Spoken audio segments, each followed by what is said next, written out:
Hello again. It's me, HMK, your best friend in the whole wide world.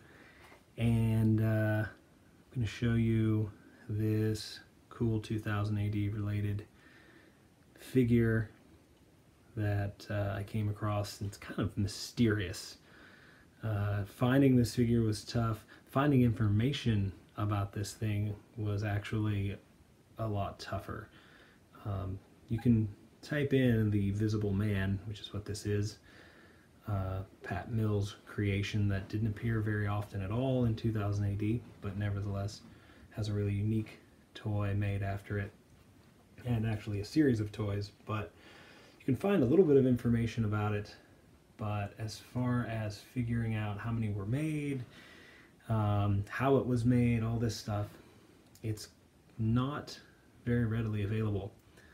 What I do know about this is that apparently there were less than 50 or around 50 made due to the high fail rate of creating a figure like this.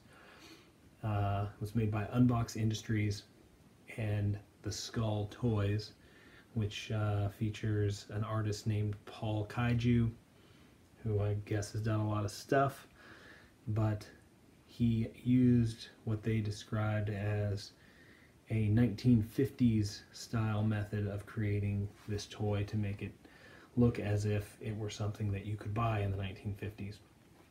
And when they talk about the high fail rate of the toy, once I got it, I kind of understood why.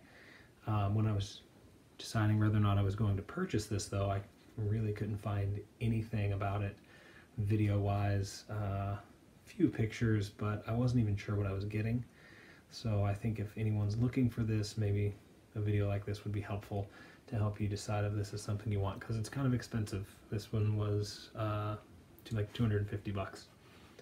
So anyways, packaging is amazing. It's spot gloss, and I'm a huge fan of spot gloss, and the image goes around the side. You can hear the toys actually just flopping around in there. Unfortunately, that's how it came. I've seen pictures of some others, and they do have like an insert that the figure fits down into, but this one didn't. I got it used. So it's got like a nice little window box, and there he is just kind of hanging out in there, but fortunately I don't know if I can, yeah, there we go. Some information about the figure, little backstory, and there is our transparent friend. Let me open this box up. All right, so here we go. We got him out. He slides out in this little box, and you can see I've got a bunch of these little things that usually you throw away when you receive something in the mail. Little silica gel packets. They're designed to keep moisture out of your item in shipping, but as soon as I got this out, and the seller that I got this from warned me, because of the way this figure is made, it sweats. It's kind of gross. When I got it, it was actually kind of sticky to the touch, and the only thing I can figure is that because of the way it's designed, moisture gets in there. And actually, before I put the little silica gel packets in there, this body was a lot less transparent. I mean, this is kind of, you look at the arm, this is what you want, but you know, you can see the chest is just a little bit foggy, the face even more so, but it's gotten better since I put the gel in there. But so I don't know if that's what they were talking about with the high fail rate, but it seems like this thing is prone to having moisture get inside of it. Nevertheless, it's really cool.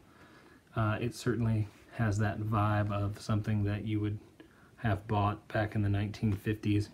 There's a little invisible dong there. It's very important. The accuracy of this figure, and I like how the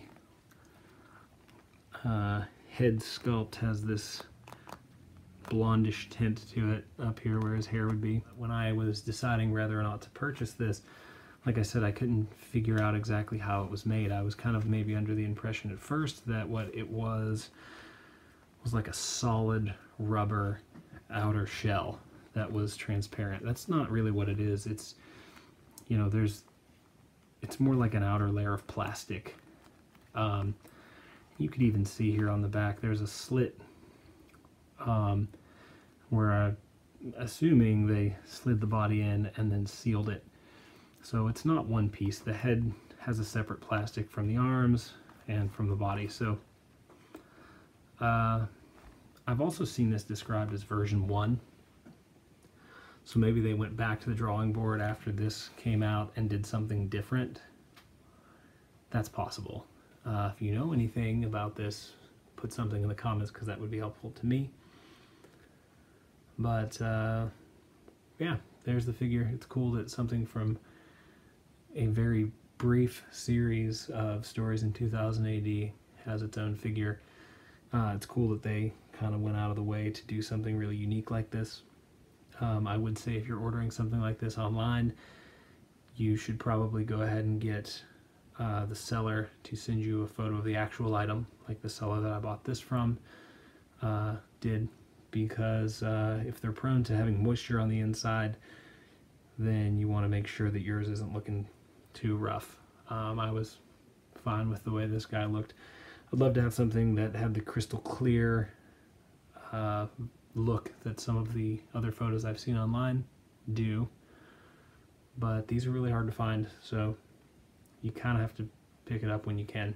And these little dudes, these silica gel packets, will be a good friend of yours. Just throw them in the box, keep them in there. I was actually going to display this figure. I'll turn it around so you can see.